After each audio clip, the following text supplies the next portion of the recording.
Hi everyone, welcome to Learn Tutorium. आज के इस वीडियो में जानेंगे उत्तीर्ण अनुत्तीर्ण पर आधारित इम्पोर्टेंट क्वेश्चंस।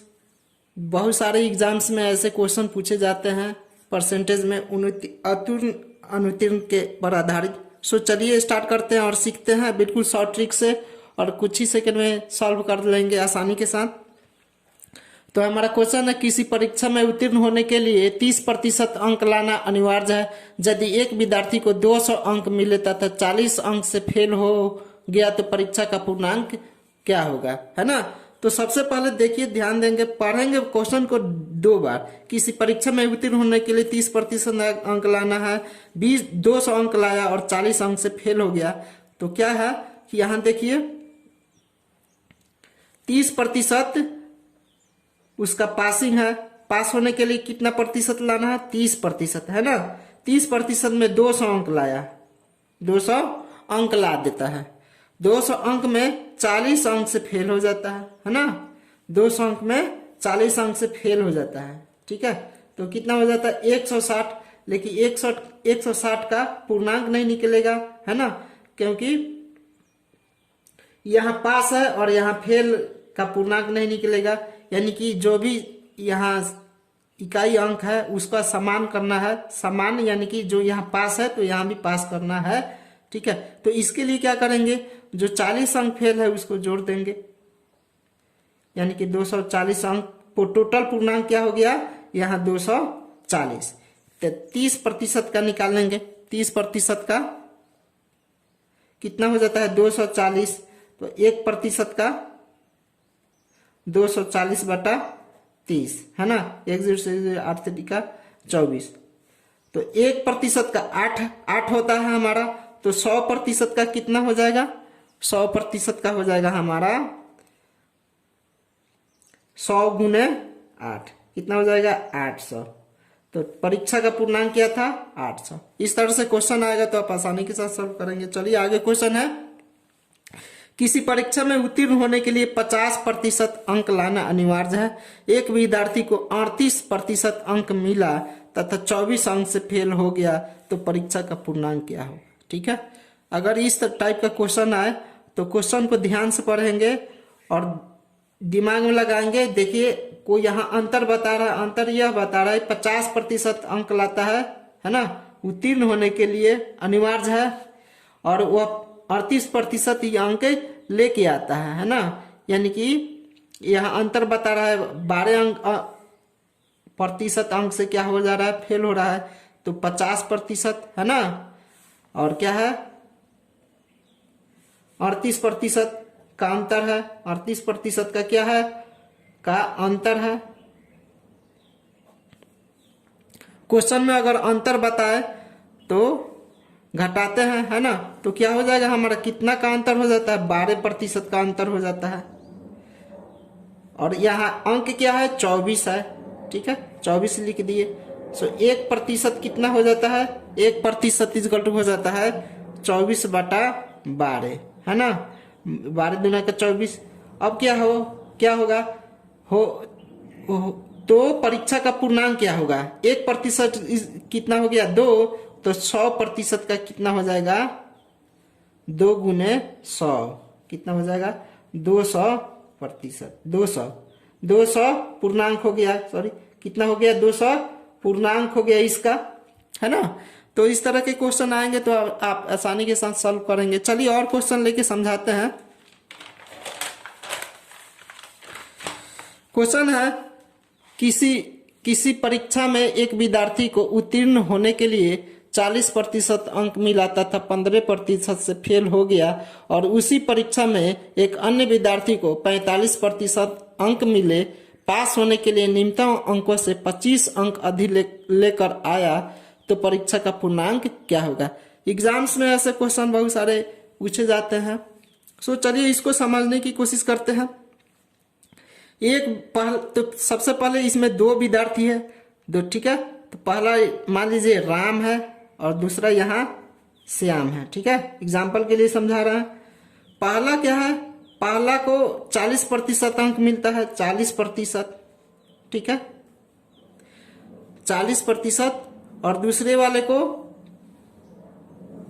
45%। ठीक है, यानी कि अनिवार्य कितना है, 40% का ही है, और दूसरे वाला लाता है 45%, यानी कि 40% से भी ज्यादा अंक लाके लाता है 45%, है ना। तो यहाँ अंतर है, कितना का अंतर है, 5% का।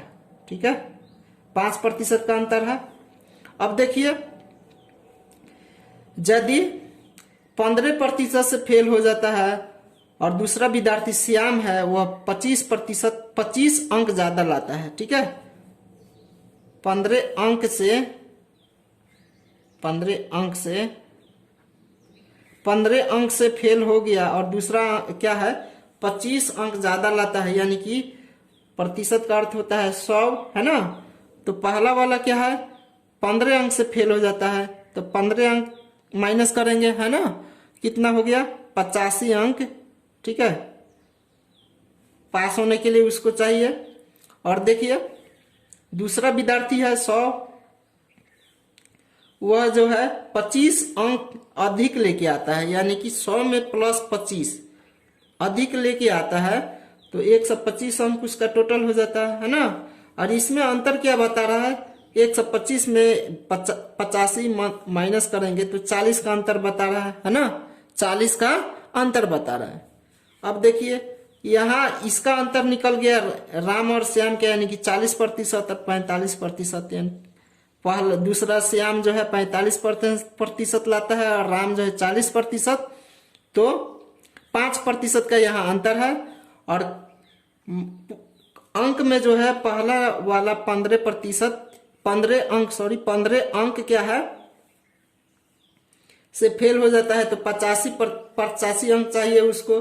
और दूसरा श्याम जो है 100 में 25 अंक अधिक लेके आता है, तो 125 उसका हो जाता है। ठीक है, यहाँ कॉन्सेप्ट समझने की कोशिश कीजिए एक बार, तो हो जाता है इसका अंतर कितना हो जाएगा, 40, यानी 125 में 85 का अंतर हो, 40 का अंतर हो जा रहा है ना, तो कितना हो जाएगा, 40 का अंतर हो जा रहा है।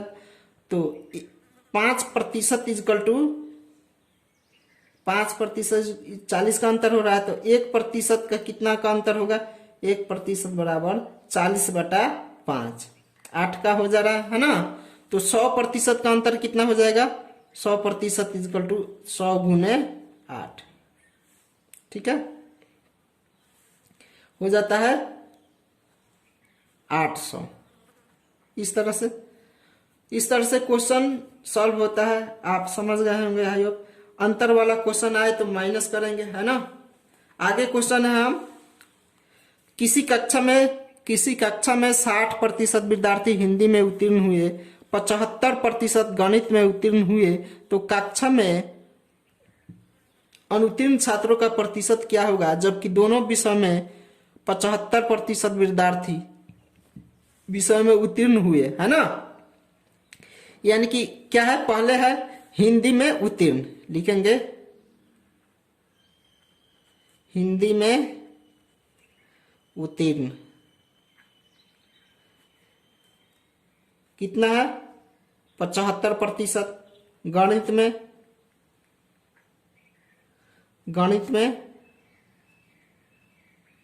कितना है,